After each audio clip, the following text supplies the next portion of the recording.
नमस्कार, जय हिंद दोस्तों। आप सभी का स्वागत है। तो चलिए शुरू करते हैं। और दोस्तों आज हम जानेंगे महत्वपूर्ण कथन। तो चलिए शुरू करते हैं। सत्य अपनी एकता में असीम रहता है तो सौंदर्य अपनी अनेकता में अनंत। यह कथन है महादेवी वर्मा का। भावना, ज्ञान और कर्म जब एक सम पर मिलते हैं तभी युग प्रवर्तक साहित्यकार बन प्राप्त होता है। और यह कथन है महादेवी वर्मा का। यथार्थवाद में स्वभावतः दुख की प्रधानता और वेदना की अनुभूति आवश्यक है, जो कि जयशंकर प्रसाद ने कहा है। यथार्थवाद की विशेषताओं में प्रधान है लघुता की ओर साहित्यिक दृष्टिपात। जयशंकर प्रसाद का कथन है। काव्य आत्मा की संकल्पनात्मक अनुभूति है जिसका संबंध विश्लेषण, विकल्प या विज्ञान से नहीं है, तथा कवि की अनुभूति को हम उसके परिणाम में अभिव्यक्त देखते हैं। जयशंकर प्रसाद जी का कथन है। आदर्शवाद जहाँ आकाश है, उच्चता है, वहीं यथार्थवाद का विषय पथरीली धरती है, लघुता है। यह भी जयशंकर प्रसाद का कथन है। यथार्थवाद हमारी दुर्बलताओं, विषमताओं तथा क्रूरताओं का नग्न चित्रण होता है। यह प्रेमचंद का कथन है। अच्छा कलाकार अपने युग का मुख्य और मस्तिष्क होता है। गुलाब राय का कथन है। जगत अव्यक्त की अभिव्यक्ति है, काव्य उस अभिव्यक्ति की अभिव्यक्ति है। यह आचार्य रामचंद्र शुक्ल का कथन है। अनूठी से अनूठी युक्ति तभी काव्य हो सकती है जबकि उसका संबंध कुछ दूर का ही सही हृदय के किसी भाव या वृत्ति से होगा। यह आचार्य रामचंद्र शुक्ल का कथन है। प्राचीन और नवीन का सुंदर सामंजस्य भारतेंदु की कला का विशेष माधुर्य है। यह आचार्य रामचंद्र शुक्ल का कथन है।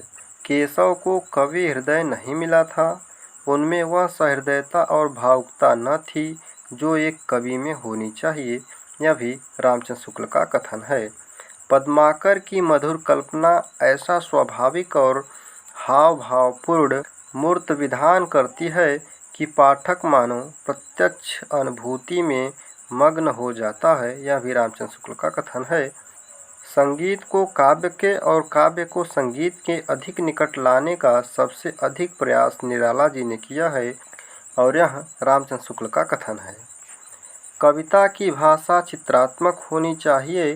काव्य में शब्द और अर्थ का अभिन्न संबंध होता है तथा भाव की अभिव्यक्ति और भाषा सौष्ठव मुक्त छंद में अधिक सुगमता से व्यक्त किया जा सकता है। सुमित्रानंदन पंत का कथन है।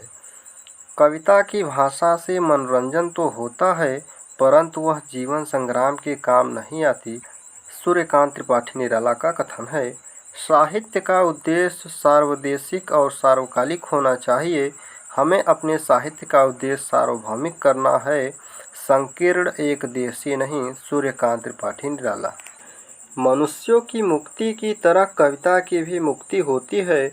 मनुष्यों की मुक्ति कर्मों के बंधन से छुटकारा पाना है और कविता की मुक्ति छंदों के शासन से अलग हो जाना है। यह सूर्यकांत त्रिपाठी निराला का कथन है।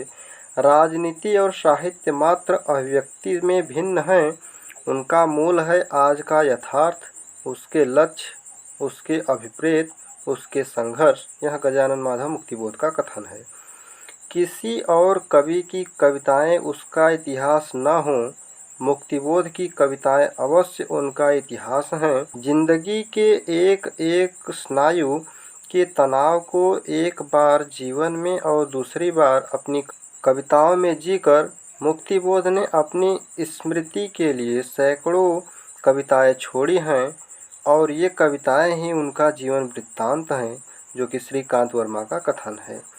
मुक्तिबोध की कविता अद्भुत संकेतों से भरी, जिज्ञासाओं से अस्थिर, कभी दूर से ही शोर मचाती, कभी कानों में चुपचाप राज की बातें कहते चलती है। शमशेर बहादुर सिंह का कथन है।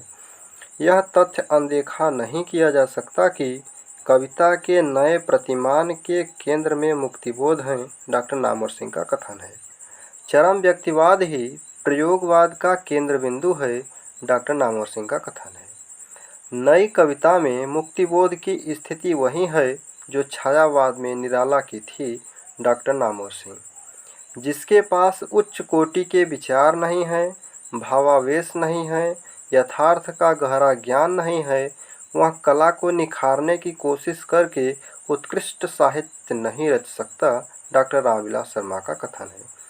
माना कि काव्य से आनंद आता है, लेकिन किस तरह का आनंद आता है, उससे आपके कर्ममय जीवन पर किस तरह का प्रभाव पड़ता है, किस तरह के संस्कार आपके मन में बनते बिगड़ते हैं, ये तमाम समस्याएं काव्य शास्त्र की समस्याएं हैं। डॉक्टर रामविलास शर्मा का कथन है। कविता और कुछ नहीं होकर कवि की आत्मा प्रस्वेद होती है। अतः जिस कवि की जीवन साधना अधूरी है, उसकी कविता में पूर्णता की खोज करना बेकार है। रामधारी दिनकर का कथन है। कविता में ऐसी प्रामाणिकता और गुणों की कठोरता चाहते हैं कि वह फिर से मनीषियों के अध्ययन और मनन की वस्तु बन जाए। रामधारी दिनकर का कथन है। मेरा साहित्यिक संस्कार छायावादी युग में हुआ था। शुक्ल जी सुधार युग की विभूति थे। उनके निष्कर्षों को मानने के लिए मैं बिल्कुल तैयार नहीं था, परंतु उनके प्रौढ़ तर्क और अनिवार्य शैली मेरे ऊपर बुरी तरह हावी हो जाते थे। डॉक्टर नगेंद्र का कथन है। कला साहित्य का बाह्य रूप है और जीवन उसका अंतः स्वरूप। कला अभिव्यक्ति है और जीवन अभिव्यक्त। शांति प्रिय द्विवेदी का कथन है। कविता अंतर जगत की वाणी और भावनाओं का सुंदरतम रूप है, जो कि शांति प्रिय द्विवेदी का कथन है। तो दोस्तों, ये प्रमुख कथन हैं जो कि यहाँ पर दिए गए हैं। तो चलिए मिलते हैं अगली वीडियो में। आज कितना ही। जय हिंद।